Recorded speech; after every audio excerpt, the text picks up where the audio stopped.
Shriram time news मध्ये मी कैलास सोनवणे आपले हार्दिक स्वागत करतो। सुरुवातीला पाहूया 24 तासातील ताज्या घडामोडी।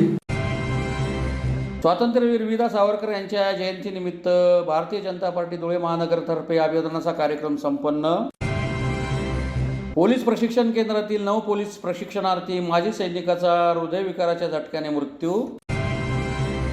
राजमाता पुण्यश्लोक अहिल्यादेवी होळकर त्रिशताब्दी जयंती वर्षानिमित्त चिनखेडा येथील महादेव मंदिरात महाआरती, वेदपठण, शंखनाद आदी कार्यक्रम संपन्न। प्रभाग क्रमांक 11 चंद्रशेखर नगर भागातील खंडित होणाऱ्या वीज पुरवठ्याबाबत कायमस्वरूपी उपाययोजना करण्याची मागणी। आणि वादळी वाऱ्यासह झालेल्या अवकाळी पावसामुळे आर्णी येथील 4 आदिवासी कुटुंबांची घरांची पत्रे उडून नुकसान। आता बातमीपत्र विस्ताराने। स्वातंत्र्यवीर वीदा सावरकर यांच्या 142व्या जयंतीनिमित्त भारतीय जनता पार्टी धुळे महानगरतर्फे शहरातील पांझरा नदी किनारी लहान पुलाजवळ त्यांच्या पूर्णाकृती पुतळ्यास मान्यवरांच्या हस्ते पुष्पहार अर्पण करून अभिवादनाचा कार्यक्रम संपन्न झाला। भारतीय जनता पार्टी धुळे महानगरतर्फे स्वातंत्र्यवीर वीदा सावरकरांच्या 142व्या जयंतीनिमित्त शहरातील पांझरा नदी किनारी लहान पुलाजवळील वीर सावरकर यांच्या पूर्णाकृती पुतळ्यास मान्यवरांच्या हस्ते पुष्पहार अर्पण करून अभिवादनाचा कार्यक्रम संपन्न झाला। या प्रसंगी ज्येष्ठ नेते भीमसिंग राजपूत, रवी बेलपाठक, विजय पाचपूरकर, माजी महापौर प्रतिभा चौधरी, जयश्री अहिरराव, अल्फा अग्रवाल, डॉक्टर सुशील महाजन, यशवंत येवलेकर, पृथ्वीराज पाटील, योगेश मुकुंदे, जयंत वानखेडकर, भगवान देवरे, अनिल थोरात, तुषार भागवत, सुनील कपिल, किशोर जाधव, प्रकाश उबाळे, प्रथमेश गांधी, पंकज दात्रक, ज्ञानेश्वर पाटील, शिवाजीराव काकडे, कमलाकर पाटील, सागर चौधरी, सुरेश बहाळकर, सुनील कोठावदे, योगेश कोठावदे, रमेश करणकाळ, अरुण पवार, सुबोध पाटील, शेखर कुलकर्णी, सुहास अंपळकर, करण लोंढे, बिपिन रोकडे, वैशाली शिरसाट, निशा चौबे, आरती पवार, मोहिनी दात्रक, उर्मिला पाटील यांच्यासह ज्येष्ठ नागरिक संघाचे पदाधिकारी व भाजपचे कार्यकर्ते उपस्थित होते। धुळे येथील पोलीस प्रशिक्षण केंद्रातील 9 पोलीस प्रशिक्षणार्थी माजी सैनिकाचा हृदयविकाराच्या तीव्र झटक्याने मृत्यू झाल्याची घटना बुधवारी सकाळी घडली। धुळे येथील पोलीस प्रशिक्षण केंद्रातील 9 पोलीस प्रशिक्षणार्थी पंकज यशवंतराव गायवट वय 42 या माजी सैनिकाचा हृदयविकाराच्या तीव्र झटक्याने मृत्यू झाल्याची घटना बुधवारी सकाळी घडली। याबाबत अधिक माहिती अशी की बुधवारी सकाळी 6 वाजता पोलीस प्रशिक्षण केंद्रातील सर्व प्रशिक्षणार्थी नवप्रविष्टित पोलीस रनिंग करण्यासाठी बाहेर पडले होते। ठरलेल्या मार्गावरून रनिंग करत असताना 9 वाजेच्या सुमारास लेनिन चौक येथे पंकज गायवट यांना अचानक छातीत दुखू लागले आणि त्रास सुरू झाला। त्यांना भोवळ आली। प्रतीक राहुल आणि योगेश या इतर सहकार्याने त्यांना उचलून पोलीस प्रशिक्षण केंद्रातील वाहनाने जिल्हा रुग्णालयात त्वरित दाखल करण्यात आले। त्या ठिकाणी डॉक्टरांनी त्यांना तपासून मृत घोषित केले। पंकज गायवट हे माजी सैनिक असून त्यांनी पोलीस भरती झाल्यानंतर गेल्या 8 महिन्यांपासून धुळे येथील प्रशिक्षण केंद्रात प्रशिक्षण घेत होते। पंकज गायवट हे सावळापूर जिल्हा अमरावती येथील रहिवासी असून त्यांच्या मृत्यूमुळे सहकाऱ्यांनी शोक व्यक्त केला आहे। राजमाता पुण्यश्लोक अहिल्यादेवी होळकर त्रिशताब्दी जयंती वर्षानिमित्त शिंदखेडा भारतीय जनता पार्टीच्या वतीने श्री क्षेत्र ऋणमुक्तेश्वर महादेव मंदिरात महाआरती, वेदपठण, शंखनाद,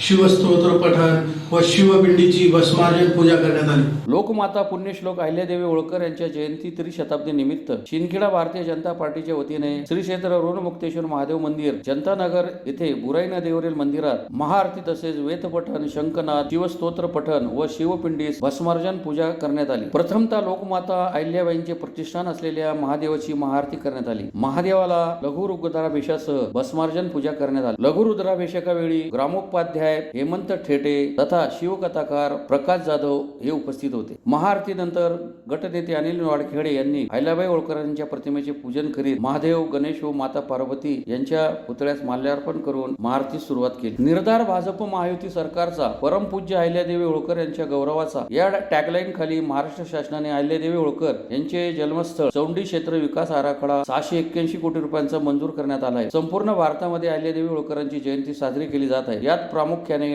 मंडळ क्षेत्रातील गावात कार्यकर्त्यांसह मंदिरे, घाट, देवस्थान परिसर स्वच्छ करून आरती करणे, शंखनाद घेणे, वक्तृत्व स्पर्धा, रांगोळी स्पर्धा असे विविध उपक्रम घेतले जात आहेत। या प्रसंगी माजी नगराध्यक्ष भिला पाटील, प्रकाश देशले, उल्हास देशमुख, माजी नगरसेवक ॲडव्होकेट विनोद पाटील, भाजप युवा मोर्चाचे जिल्हाध्यक्ष सूरज देसले, जिल्हा सरचिटणीस प्रवीण माळी, शहराध्यक्ष संजय कुमार महाजन, नाना माळी, शिवा माळी, सुभाष माळी, प्रकाश चौधरी, रमेश भामरे, दादा मराठे, सुयोग बदाने, दीपक देशमुख, जतीन बोरसे, बबलू देवरे, केशव माळी, गोपाल माळी, मधुकर माळी, जिभाऊ गिरासे, हिरामन माळी, श्याम गिरासे, आत्माराम माळी, किशोर माळी, विजय माळी, राहुल गिरासे, भरत गिरासे, सुनील पाटील, लालू गिरासे यांच्यासह महिला मोठ्या संख्येने उपस्थित होत्या। सांगण्यात आनंद होत आहे की हे आता त्रिशताब्दी वर्ष आहे राजमाता लोकमाता पुण्यश्लोक अहिल्याबाई होळकर यांची जयंती 300वी साजरी केली जाते.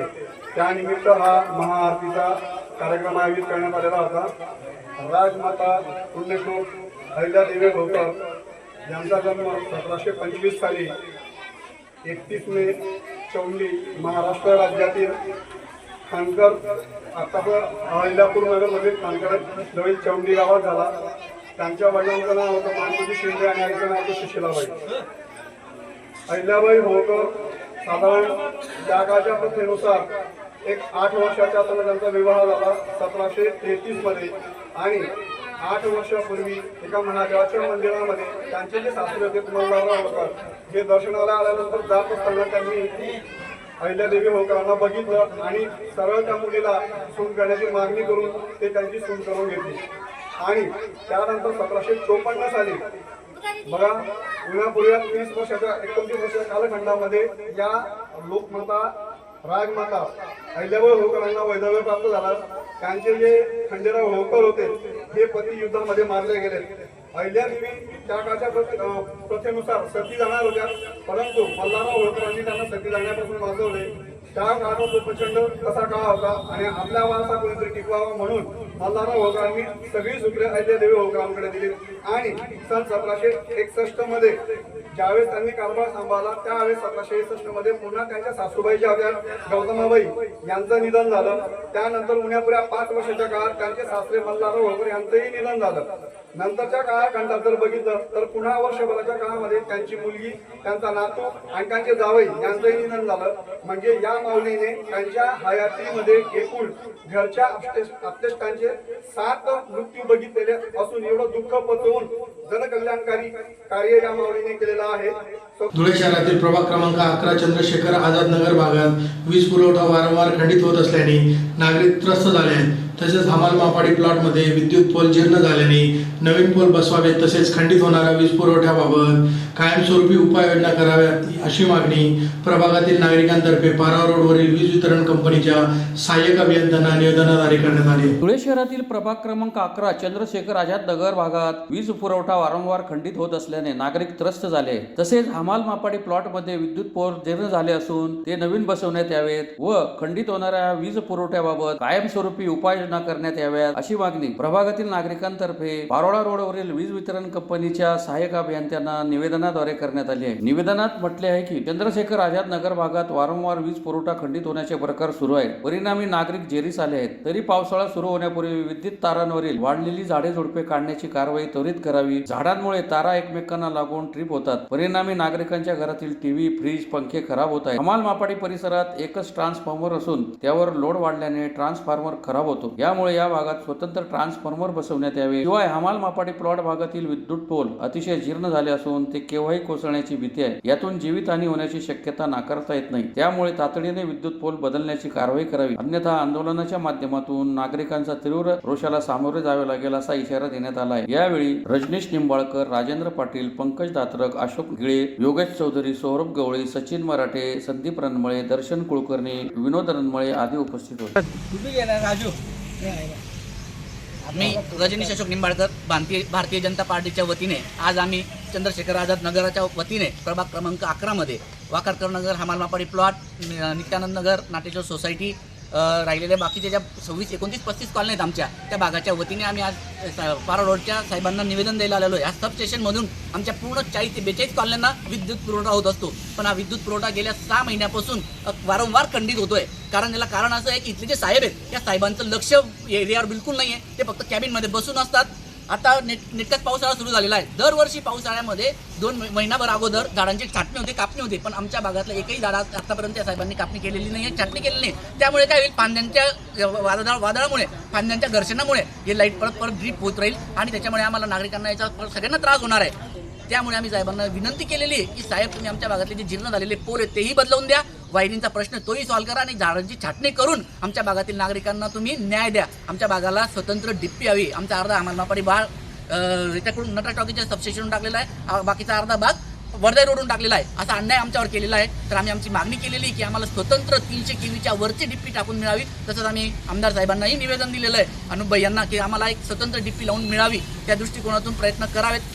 साहेबांना फॉलोअप घ्यायला लावलेला आहे. साहेबांनी जर 8 दिवसात फॉलोअप नाही घेतला तर मात्र आम्ही 9व्या दिवशी साहेबांना काळं फासल्याशिवाय राहणार नाही, ही आमच्या भागातल्या नागरिकांची तीव्र प्रतिक्रिया आहे.